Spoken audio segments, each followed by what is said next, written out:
कि मंगलाचरण सभा की शुरुआत करें।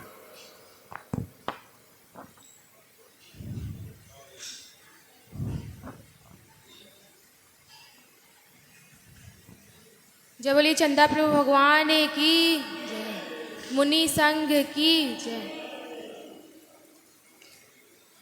महावीरा की वाणी को मन से अपना प्यारे तू, कष्ट हरेंगे महावीर। महावीरा की वाणी को मन से अपना प्यारे तू, कष्ट हरेंगे महावीर। ये सच्चा द्वार है, सच्चे मन से ध्यान लगा ले तू, कष्ट हरेंगे महावीर। कष्ट हरेंगे महावीर।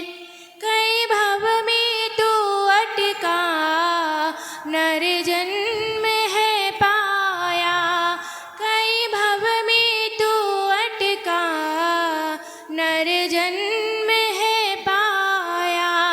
कभी पशु बना, कभी सिंह, कभी देव बन आया। जैसा करेगा वैसा भरेगा, भूल न जाना तू, कष्ट हरेंगे महावीर। महावीरा की वाणी को मन से अपना प्यारे तू, कष्ट हरेंगे महावीर। कष्ट हरेंगे महावीर। आया है दुनिया में क्या कर्म है तेरा, आया है दुनिया में क्या कर्म है तेरा। झूठे नाते रिश्ते क्या धर्म है तेरा, झूठे नाते रिश्ते क्या धर्म है तेरा। अपने ही अपनों को मारे, ध्यान लगा कर तू, कष्ट हरेंगे महावीर। महावीरा की वाणी को मन से अपना प्यारे तू, कष्ट हरेंगे महावीर। कष्ट हरेंगे महावीर। जय बोले महावीर भगवान की जय। अब आचार्य श्री से निवेदन है कि अपने मुखारबिंदु से सबको अनुग्रहित करें। एनात्मबुद्ध्यात्ममिव परत्वेनावचापरम् अक्षायनन्ते बोधाय तस्मै सिद्धात्मने नमः। जयन्ति यस्सा वादितोऽपि भारती विभूति यस्य तीर्थकृतोऽप्यनिहितो। शिवाय धात्रे सुगताय विष्णुने जिनाय तस्मै सकलात्मने नमः।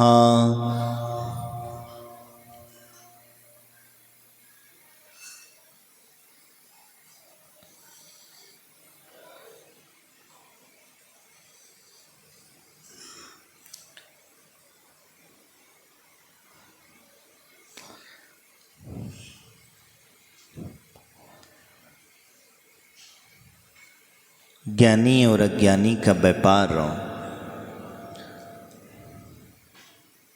अलग अलग तरीके से हुआ करता है।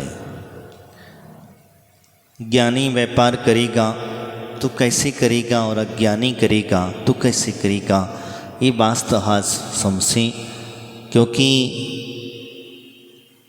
ज्ञान के भाव ही सर्वश्रेष्ठ हुआ करते हैं और ज्ञानता से ही हमें मुक्ति की प्राप्ति नहीं होती। और जिसे ज्ञान प्राप्त हो सकता है उस व्यक्ति को मुक्ति की प्राप्ति हो जाया करती है। ऐसी ज्ञानी और अज्ञानी के व्यापार आदि के भावों को समझेंगे।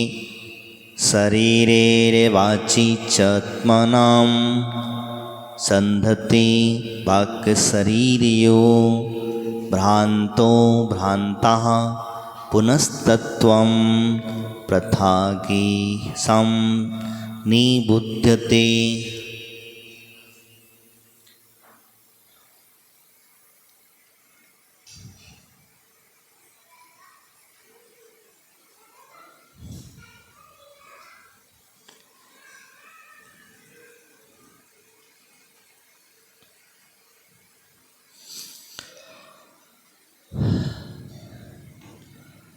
वचन और शरीर में भ्रांत आत्मा, बहिर आत्मा शरीर और वचन में आत्मा को आरोपित करता है, अर्थात वचन को तथा शरीर को ही आत्मा मानता है। यहाँ कहते हैं बहिर आत्मा की परिभाषा देते हुए हम लोग पहले से ही इतने दिनों से अज्ञानी की परिभाषा जानते आ रहे हैं। वही परिभाषा इन्होंने यहाँ पर दी है कि वचन और जो शरीर है उसमें भ्रांत होता है। वो ये समझ नहीं पाता है कि जो वचन आदि हैं या शरीर आदि जो हैं ये मेरे हैं। वचनों से भले ही वो व्यक्ति किसी को भी अपना कहता हो, अपनत्व मानता हो, कोई बात नहीं है, वचनों के उच्चारण हैं, वचनों से आप कुछ भी कहो, लेकिन जो अंदर की भावना है वो सरल होना चाहिए, सीधी होना चाहिए। क्योंकि ये प्रकृति का एक नियम चाहे कहें, चाहे कर्म सिद्धांत कहें या हमारे पुरुषार्थ कहें, इन सब में कहीं न कहीं ये आत्मा का ज्ञान हमें करने के लिए कहीं न कहीं प्रेरणा मिलती है। क्यों मिलती है? इसके लिए कहा जाता है कि जिसको जो भाता है उसे वही प्राप्त होता है। जिसे आत्म तत्व भाता है, आत्मा की बातें भाती हैं, आत्मा की चर्चा भाती हैं, तो उसका ये लक्ष्य होना चाहिए कि आत्मा की जब बातें भाती हैं, अच्छी लगती हैं, तो उसमें पूर्णता से द्रव हमारा श्रद्धान होना चाहिए, विश्वास होना चाहिए, तो वो आत्मा की बातें अच्छी लगती हैं। नहीं तो मात्र शब्दों से उच्चारण करने मात्र से काम चलने वाला नहीं है। आत्मा को शब्दों से जाना नहीं जा सकता। आत्मा को जानना है तो अनुभव से जाना जाएगा, तभी हम समझ पाएंगे। आत्म तत्व को प्राप्त करना है तो कैसे होगा? मैं आपको एक सिद्धांत बताने जा रहा हूँ, इस बात को ध्यान से समझना। आप जो चाहेंगे वो उससे प्राप्त कर जाएंगे। बीच में भी इसकी कई बार मैंने चर्चा की है। ये प्रकृति का नियम है। ये चाहे हमारे भगवान की, जिसको तुम लोग आशीर्वाद कहते हो, चाहे तुम भगवान की कृपा दृष्टि कहते हो, गुरुओं की कृपा दृष्टि कहते हो, विश्वास कितना है इसके ऊपर डिपेंड होता है। आपको अपने ऊपर विश्वास कितना है ये उसके ऊपर डिपेंड होता है। आप जो चाहोगे वो प्राप्त कर लोगे, जो चाहोगे वो प्राप्त कर लो। लेकिन हमारा जो सिद्धांत है इन सब से ऊपर है, इन सब से ऊपर है, जो चाह। लेकिन शर्त है कि हमारी एक ही है कि आप क्या मांग रहे हैं और किसके लिए मांग रहे हैं, क्या मांग रहे हैं और किसके लिए मांग रहे हैं। क्योंकि एक विशेषता है, मैंने बीच में कहानी नहीं बताई ये चीज़ में, मुझे अभी अचानक याद आई तो मैं बताता हूँ। एक व्यक्ति था, वो व्यक्ति हमेशा भगवान की भक्ति किया करता था, और जब भगवान की भक्ति करता था तो करते करते एक दिन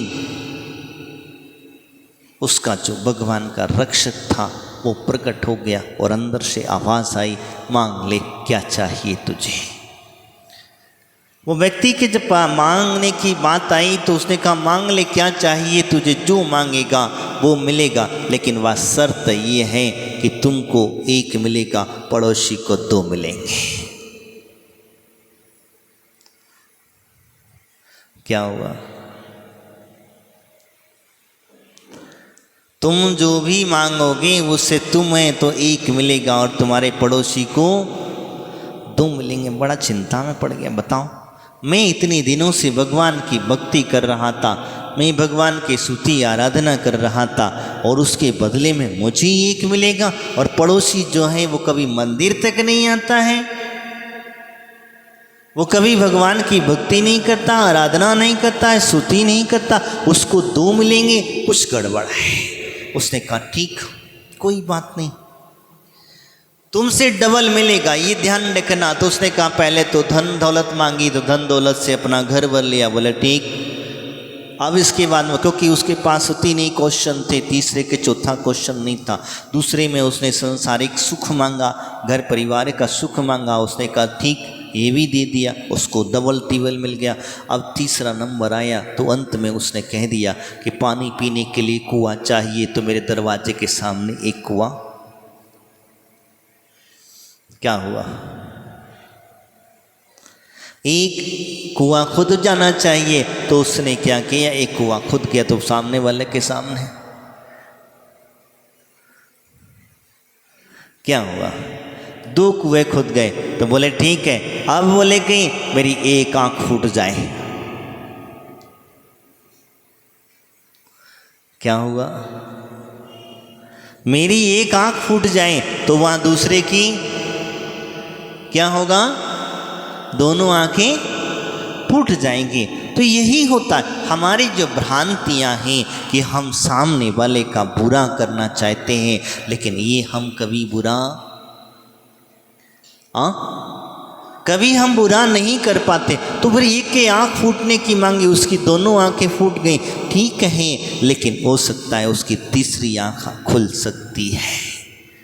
कभी कभी हम लोग भ्रांति में भूल जाते हैं कि कहीं भगवान ने, कहीं तुम्हारे किसी ने भी, और प्रकृति के नियम से संयोग वसात 2 आँखें अगर फूट जाती हैं तो तीसरी आँख, जिसको कहते हैं थर्ड आई, उसकी तीसरी आँख की इंद्रिय का संसर्ग इतना सटीक होता है, इतना सीधा और सरल होता है, उतना तुरंत पहचान लेता है कि इतनी, क्योंकि कोई ना कोई खूबियाँ जरूर उसे प्राप्त हो जाती हैं, अच्छाई उसके अंदर में आ जाया करती है। और हमें वो संसर्ग प्राप्त नहीं मिलता है, हमें उससे, जब तक हमारी आंखें, इन आँखों से हमें देख करके भी हमें अनदेखा हो जाता है, लेकिन जिसकी आंखें नहीं हैं उसी वह है मात्र एहसास कर श्रवण शक्ति से, चाहे आपके उसकी स्पर्श इंद्रिय से, आदि आदि के माध्यम से इंद्रियों की इस तरीके से प्रफुल्लता हो जाती। तो कहने का तात्पर्य मेरा वही है कि वह हम लोग अपनी आत्मा, बहिर आत्मा की भ्रांति में फंसे हुए हैं, बहिर आत्मा की भ्रांति में फंसे हुए हैं। और फंसे क्या हैं? बड़े खुश होते हैं, बड़े आनंदित मनाते हैं। किसके लिए आनंदित मनाते हैं? बहिर आत्मा पनी में कौन सा आनंद मनाते हो? उन्होंने यहाँ शब्द कहा, शारीरिक आदि वचन आदि मुख से खाते अच्छा अच्छा, और भोजन तो अच्छा अच्छा ग्रहण करते हो, लेकिन बाद में भक्षण जब निकलेंगे तो कड़वे ही के कड़वे निकलेंगे। मीठा भोजन करने के बाद में तुम्हारे नीम जैसी कड़वाहट क्यों भरी हुई है? हमारे जो वचनों में नीम जैसी कड़वाहट क्यों चुभन जैसी लगी रहती है? किसी के हृदय को विदार कर देने वाले ऐसे वचन क्यों निकला करते हैं? इसके पीछे रीजन कुछ और नहीं है, आपके अंतःकरण के भाव, क्योंकि सामने वाले व्यक्ति के बारे में तुम सोचते ही ऐसे हो। जब सामने वाले व्यक्ति के बारे में जो तुम्हारी सोच बन जाती है, एक सोच होती है कि वो सामने वाला व्यक्ति आपके प्रति गलत भाव करता है, गलत कार्य करता है, तो आपकी इस प्रकार की सोच बन जाती है। और एक व्यक्ति सोच होती है जिसकी जन्मजात ही बैर भाव, जिसको कहते हैं जन्मजात बैर भाव जो होता है, उसको देख करके गुर्राने लग जाते हो। देखते ही उसके तरफ हमारे, वो मंदिर में आए हैं तो मंदिर में गुर्राएंगे, मार्केट में मिल गया तो मार्केट में गुर्राएंगे, घर पे आ गए तो घर पे गुर्राए, बस देख के उसको एक ही चीज है गुर्राना। गुर्राने का मतलब जानते क्या? गुर्राने का मतलब, कुत्ते को देखा है? देखा है क्या करता वो? अगर अपनी गली में कोई दूसरा आ जाए तो क्या हो गया? भूखने लगता ना, गुर्राना, उसका नाम है गुर्राना। कर कुछ नहीं पाता है, लेकिन इसी प्रकार से कभी कभी हमारे भी भाव इसी प्रकार के हो जाते हैं। तो इसीलिए कहा वचन और शरीर में भ्रांति, मतलब आत्मा में भ्रांति मत पालो। तुम अपनी आत्मा को आत्मा जानो, शरीर को शरीर जानो, इंद्रियों को इंद्रिय जानो, तो फिर तुम्हारी आत्मा का ज्ञान प्राप्त करना सार्थक हुआ। अन्यथा हमने क्या किया? हमने क्या किया? मात्र शरीर को ना शरीर समझा, आत्मा को ना आत्मा समझा। इसीलिए कहा, अब मैं आपसे चर्चा कर रहा था उस सिद्धांत की, उस बात की जिससे हम प्राप्त करना चाहते हैं, वो मिलता है। हाँ, ये निश्चित है, ये नियम है। अगर आपको करना है तो करके देख लेना। कोई भी बात को दिन भर बस वही सोचते रहना, तीसरी बात मत सोचना, दूसरी भी नहीं सोचना। सुबह जिस समय से उठे और सोने तक दिन भर वही सोचते रहना। लेकिन ध्यान रखना, पॉजिटिव निगेटिव का विचार कर लेना। कहीं तुमने 1% उसके अंदर में निगेटिव डाल दिया तो दिन भर का सारा किया गया पानी फिर जाएगा। इसका नियम है। इसी प्रकार से ये प्रकृति का नियम है। अब जब हम आत्मा के बारे में दिन भर सोचते रहेंगे, दिन भर आत्म तत्व को प्राप्त करने की भावना भाते रहेंगे, तो फिर हमारा मन, हमारा शरीर, भले ही आत्मा शरीर जो है वह इंद्रियों के अंदर में मांगता रहे, लेकिन वो नहीं मांगेगा। हकीकत है, आपका शरीर इंद्रियों के कार्य को नहीं मांगेगा, वो तो आत्मा में डूबा रहेगा। और एक बार डूबना प्रारंभ, जब आपने उसको आनंद चख लिया तो फिर दोबारा आप तो कहोगे कि नहीं, ये तो कुछ तो मिला। यहाँ वही चीज संबोधन करते हुए कह रहे, तो आत्मभ्रांति है। बहिरात्मा शरीर में वचन जो है आत्मा को आरोपित करता है। वचनों से वो आत्मा को सिर्फ मात्र आरोपित करता है। क्या कर रहा है? सिर्फ वचनों से वो आत्मा को जानता है, लेकिन वास्तविकता मूल नहीं समझ पाया अभी तक।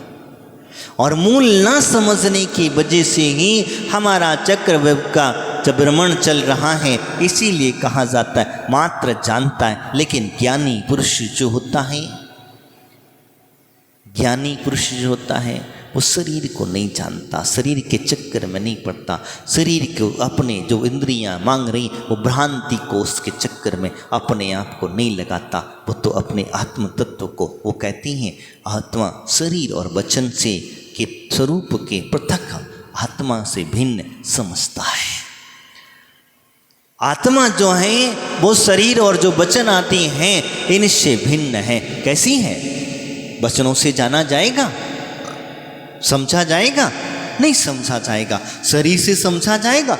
नहीं समझा जाएगा। इसी प्रकार से यही बात उन्होंने यहाँ पर संबोधन के रूप में हमें कहा था। तो इसीलिए वो कह रहे, हे आत्मज्ञानी पुरुष, इस शरीर को हे आत्मा मत माने,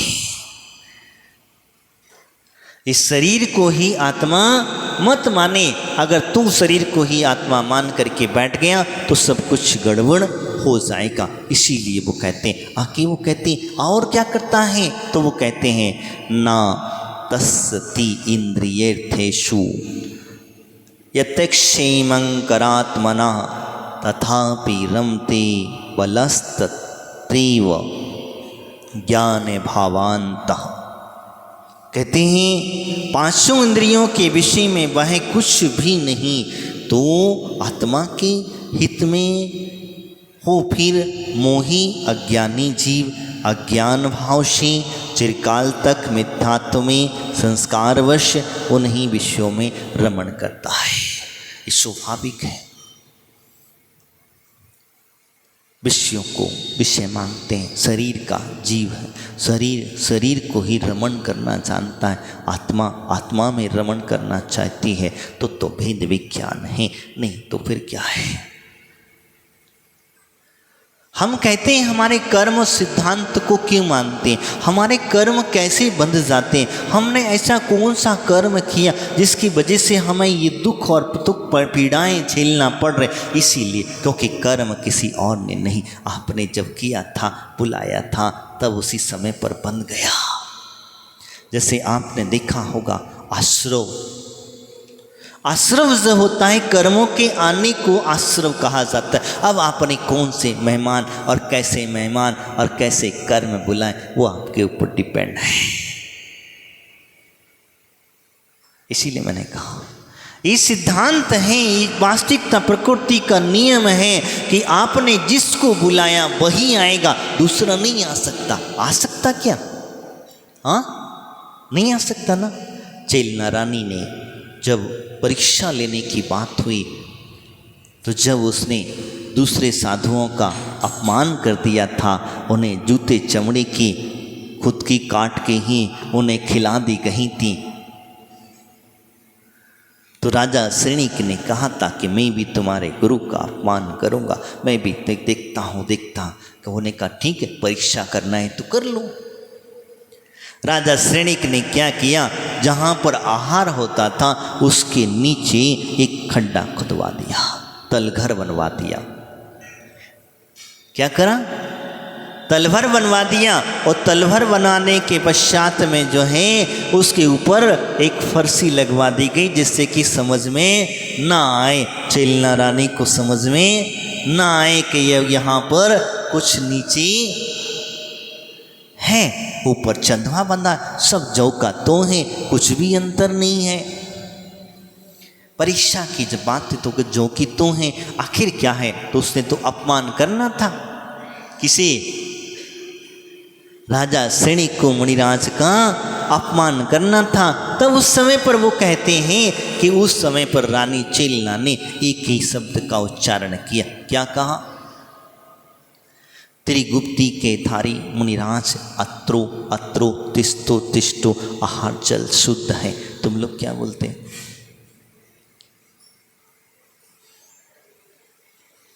क्या बोलते बताओ?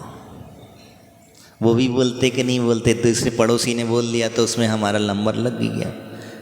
एक जगह गए हम आहार चर्या करने के लिए, एक साथ सारे के सारे जितने थे उसको लगा ये स्वामी मनसुती, आधे बोल रहे, आधे तो होठ हिल रहे थे, और कुछों का तो होठ भी नहीं हिल रहा था। तो मैंने कहा बताओ क्या करने? तो फिर कहते हमने शुद्धि बोल दी। बोले हाँ बोल दी। मैंने पक्का बोल दी? बोले हाँ बोल दी महाराज। तो मैंने कहा वापस बोलो जरा।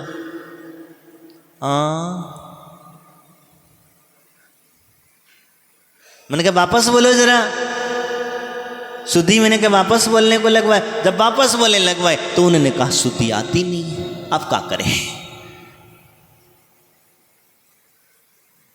जैसे तुम कभी कभी शुद्धि बोल देते हो, अधूरी शुद्धियां बोल देते हो, मन शुद्धि, वचन शुद्धि, काय की शुद्धि, महाराज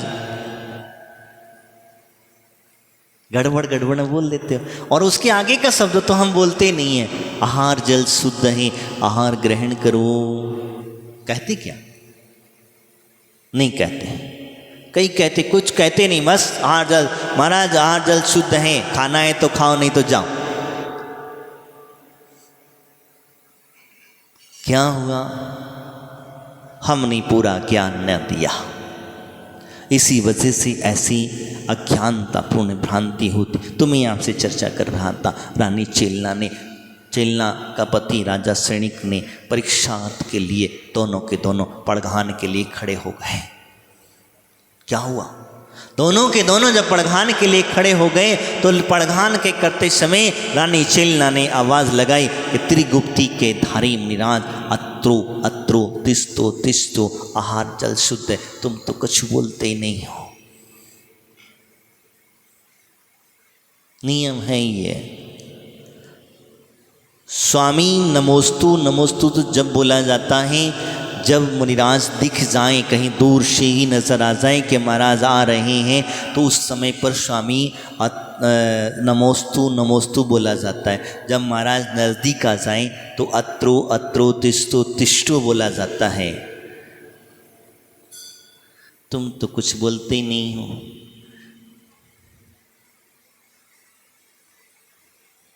क्या बोलना चाहिए शारदा आंटी?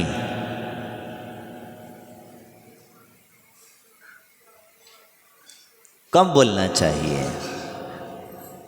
नहीं, बोलने की पद्धति हमने अभी बताया। मुनिराज को आपकी आवाज़ सुनाई दे जाना चाहिए, वो कहीं कर इधर हाथ शुद्ध भोजन है। समझ में आया? अब तुम कब बोलते हो? जब महाराज वहीं तुम्हारे दरवाजे पर जाके खड़े हो जाते, तब जाके तुम्हारा मुंह से निकलता है, शब्द ही नहीं निकलते। महाराज निकल चुके हैं और निकल चुकने के बाद में मंदिर से निकले हैं या जंगल से निकले हैं, तो उसी समय से वो गूंज हमारी प्रारंभ हो जाना चाहिए। लेकिन क्या करें महाराज, इतनी देर से बोलेंगे तो गला ना खराब हो जाएगा हमारा? गला खराब नहीं होगा, गला ठीक हो जाएगा। जिन लोगों का गला खराब होगा उनका गला ठीक हो जाएगा, क्योंकि हम एक कोई साधारण व्यक्ति को नहीं बुला रहे हैं। एक साधारण व्यक्ति तुम्हारे घर पे भोजन करने आता है तो तब भी हम उसको कहते हैं कि भैया आओ बैठो भोजन करो, ये सारे सम्मानिक शब्द कहते हैं। और एक साधु को हम बुलाते हैं, इसका पड़घान करते हैं, तो उस समय पर तो और कितना समर्पण और श्रद्धा का भाव होना चाहिए, ये होना चाहिए। तो नहीं था, राजा सैनिक का तो समर्पण का भाव था ही नहीं, रानी चेलना का समर्पण का भाव था। तो उस समय पर हुआ क्या, 2-3 मुनिराज आए, एक एक करके मुनिराज आए। तो वो मुनिराजों ने जैसे ही कान पर शब्द पड़े, क्या? त्रिगुप्ती के धारी मुनिराज अत्रो अत्रो तिष्ठो तिष्ठो। मैं किसको बुला रहा हूं?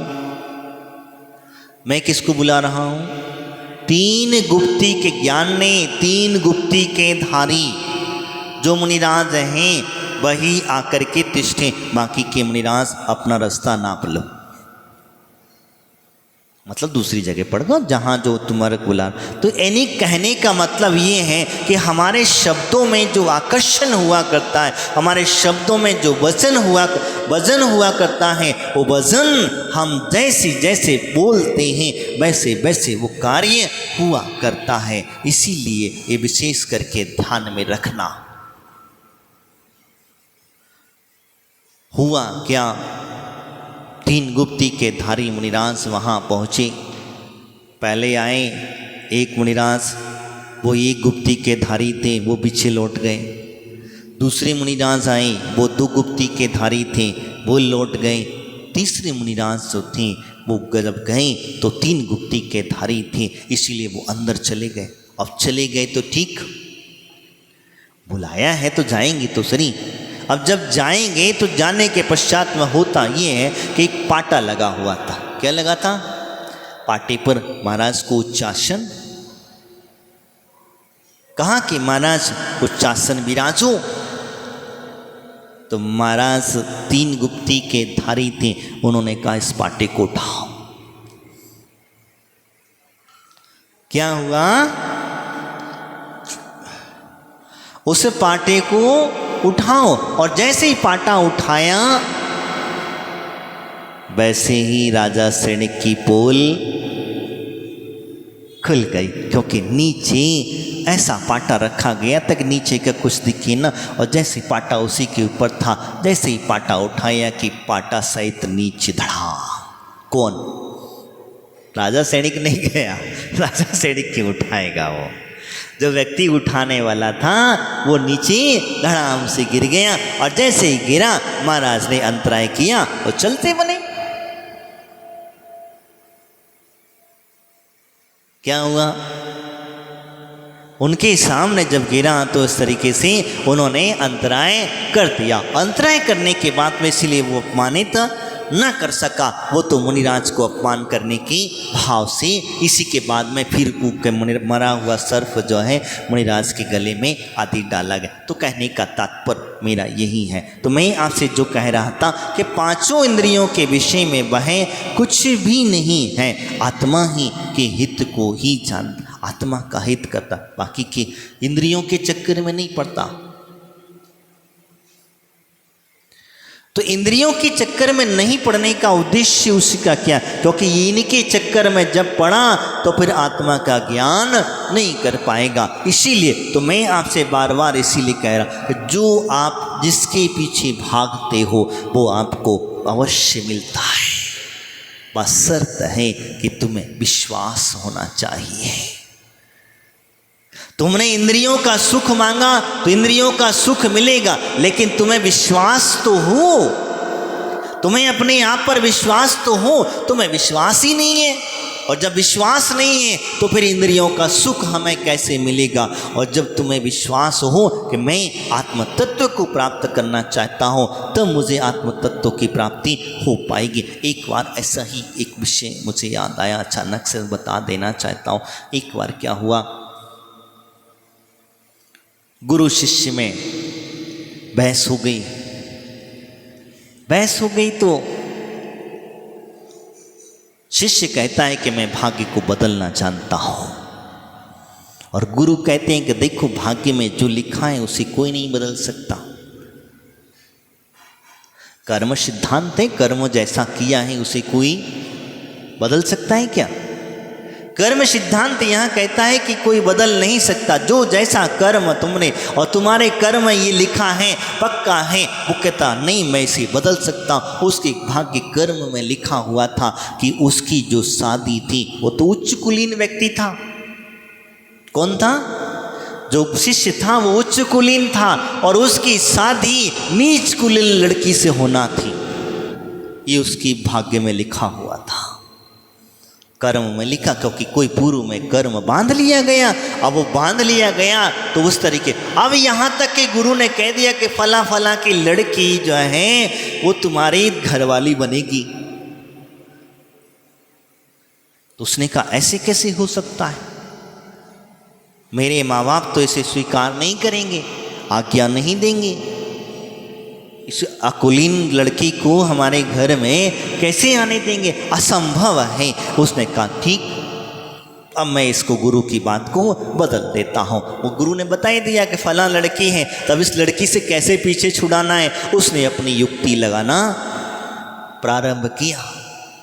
युक्ति लगाना प्रारंभ किया तो युक्ति लगाते लगाते उसने क्या किया कि अभी तो बच्ची है तो उसको काम करते हैं, किसी न किसी बहाने से कहीं छोड़ देते हैं, कहीं छुड़वा देते हैं।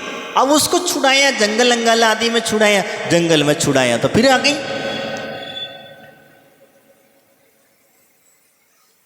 अब जंगल में छुड़ाया तो भूली भटकी आ गई, उसको सहारा मिल गया किसी दूसरे व्यक्ति का। ब्राह्मण व्यक्ति था, वो ब्राह्मण व्यक्ति का सहारा मिल गया। उनके बच्चे नहीं थे, उन्होंने उसे बच्चे की तरह पाल लिया। नीच कुलीन लड़की कहाँ गई? उच्च कुल घर में पहुंच गई।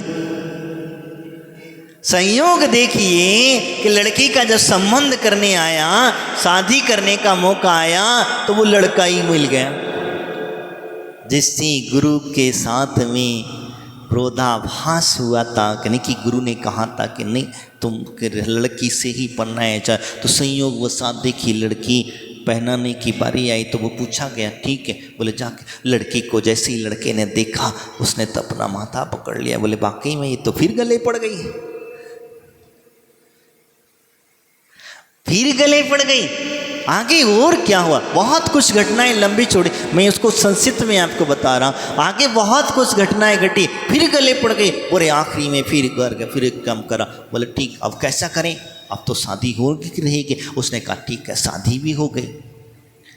गले पड़ गई तो शादी भी हो गई। अब शादी हो गई तो उसने क्या करा, लड़के ने उस लड़की को कहा कि अगर तुम्हें बच्चा चाहिए तो उससे कहा चलो हाँ अपन समुद्र के किनारे घूमने चलते हैं। समुद्र के अंदर घूमने चले, उसने अंगूठी निकाली, बहुत जोर से फेंक दी। देखियो संयोग जिसको कहते हैं हमारा कर्म। उस लड़की के जब कहते हैं कि जब अंगूठी फेंक दी गई समुद्र के अंदर में, तब उस लड़की को और वहीं पर छोड़ दिया और उससे कह दिया कि तुम अगर जिस दिन अंगूठी को ढूंढ करके ले करके आओगे तभी हमारे घर में आना, नहीं तो घर में नहीं आना। अब बेचारा बड़ा परेशान है, लड़की तो लड़की थी। उसने कहा तभी हमारे घर में आना, नहीं तो नहीं आना। और तुम ना तो ससुराल में जा सकते हो ना मायके में जा सकते हो, और आफत खड़ी।